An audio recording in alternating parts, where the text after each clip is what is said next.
Vamos lá, gente, começar uma sequência de aulas agora sobre trigonometria, trigonometria no triângulo retângulo. Por que que tem essa especificação aqui? Porque existe também o estudo da trigonometria baseado na circunferência, no caso no ciclo trigonométrico também, que nós damos esse nome, e só que nós vamos começar aqui pela trigonometria no triângulo retângulo, que é onde a trigonometria começou verdadeiramente na história também da matemática, na história da geometria. Por isso, inclusive, esse nome, trigonometria, que significa o estudo das medidas dos triângulos, digamos assim. De trigono, medida, metria de medidas, estudo, gono de estudo, estudo das medidas dos triângulos. Mas que medidas? Nós não já estudamos as medidas do triângulo? Você pode se perguntar. Quando estuda teorema de Pitágoras, semelhanças, coisas, sim, nós já estudamos. Só que a trigonometria ela veio para tentar criar uma relação entre os ângulos do triângulo e as medidas dos lados desse triângulo e das alturas, dependendo da situação que você estiver lidando. Existe alguma relação? A pergunta que estava sendo feita aqui nesse estudo é: existe como relacionar as medidas de um triângulo com as medidas dos lados do triângulo com os ângulos desse triângulo? Sim, existe. Existem relações que nós vamos chamar de razões trigonométricas, que são relações que relacionam as medidas dos lados desse triângulo com determinados ângulos de dentro dos próprios triângulos. E essas medidas são chamadas razões trigonométricas porque elas são frações, são divisões entre duas medidas. Ou seja, são divisões entre duas medidas do triângulo que estão relacionando essas medidas com algum de seus ângulos. Elas são as famosas seno, cosseno e tangente. O que significa seno, cosseno e tangente, ou seja, essas razões trigonométricas? O seno de um ângulo, se eu pegar um ângulo do triângulo retângulo como referência, o seno desse ângulo, então você já começa a observar que você tem que ter um ângulo em mente. Você não pode falar só a palavra seno. Seno sozinho não significa nada. É o seno de alguém. O seno de um ângulo, se eu pegar o C aqui ou o B, é a divisão entre o cateto oposto daquele ângulo, então é aquele cateto que está de frente para o ângulo. No caso, o cateto AB seria o oposto do ângulo C e o cateto AC seria o oposto do B. Então, para cada ângulo, você tem um cateto oposto diferente. Então, o seno do ângulo é a divisão entre o cateto oposto do ângulo pela hipotenusa. Então, o seno de B é a divisão do lado AC do triângulo pela hipotenusa, que é a hipotenusa BC. Aqui em cima eu até coloquei, né? Os catetos e a hipotenusa. Então, a divisão do AC pelo BC é o seno do ângulo B. Só que o seno do ângulo C é outra coisa, porque o cateto oposto do ângulo C é o AB e a hipotenusa continua sendo BC. Então vai ser a divisão do AB por BC. Isso seriam os senos dos ângulos.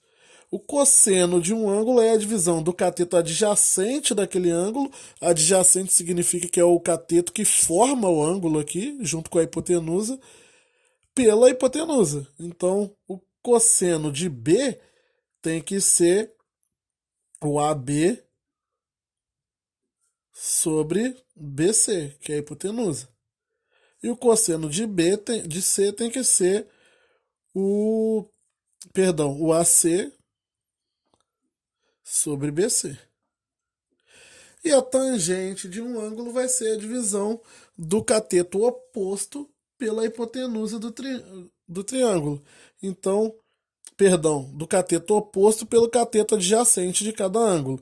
Então, o ângulo B, o cateto oposto é o AC, o adjacente é o AB. No ângulo C, inverte, o cateto oposto é o AB e o adjacente é o AC. Então, seno, cosseno e tangente significam apenas isso. São razões trigonométricas, razões aí de divisão ou fração. São frações que relacionam as medidas de um triângulo retângulo com os ângulos daquele triângulo. Observa o seguinte, eu tenho aqui um exemplo.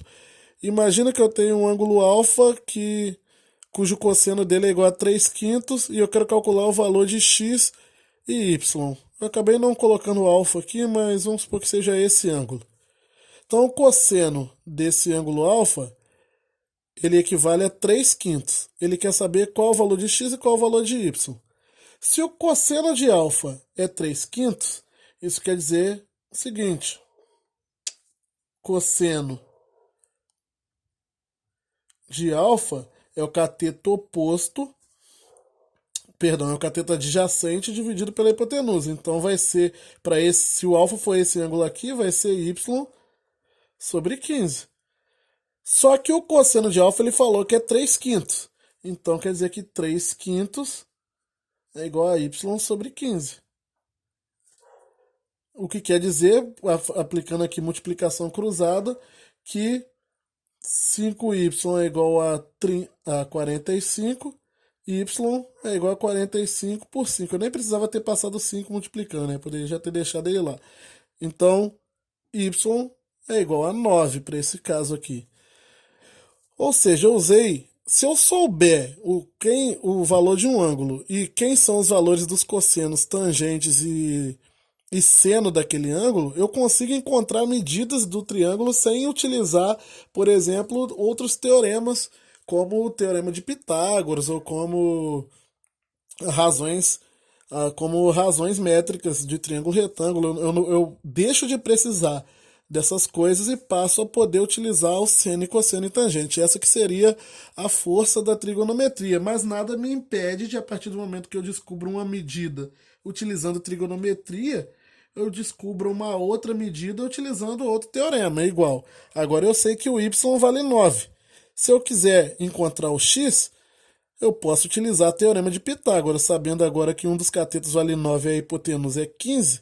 Aplicando o teorema de Pitágoras, o quadrado dos catetos, a soma dos quadrados dos catetos, tem que ser igual ao quadrado da hipotenusa. Então, x ao quadrado mais 9 ao quadrado tem que ser igual a 15 ao quadrado, de onde eu chego à conclusão que x ao quadrado mais 81 é igual a 225. Posso passar para o outro lado, x ao quadrado é igual a 225 menos 81. Isso daqui vai ser igual, x ao quadrado é igual a 144. X é igual a raiz de 144, né? Só preciso do positivo, porque esse x é uma medida. Então x é igual a 12. Por que eu falei que eu só preciso do positivo? Porque aqui é uma equação de segundo grau, né? Então eu teria que ter o mais ou menos raiz de 144. Mas eu só preciso da positiva porque x é uma medida e não existe medida negativa. Ok? Essa seria aí a nossa aula introdutória para esse assunto. Vou continuar na próxima.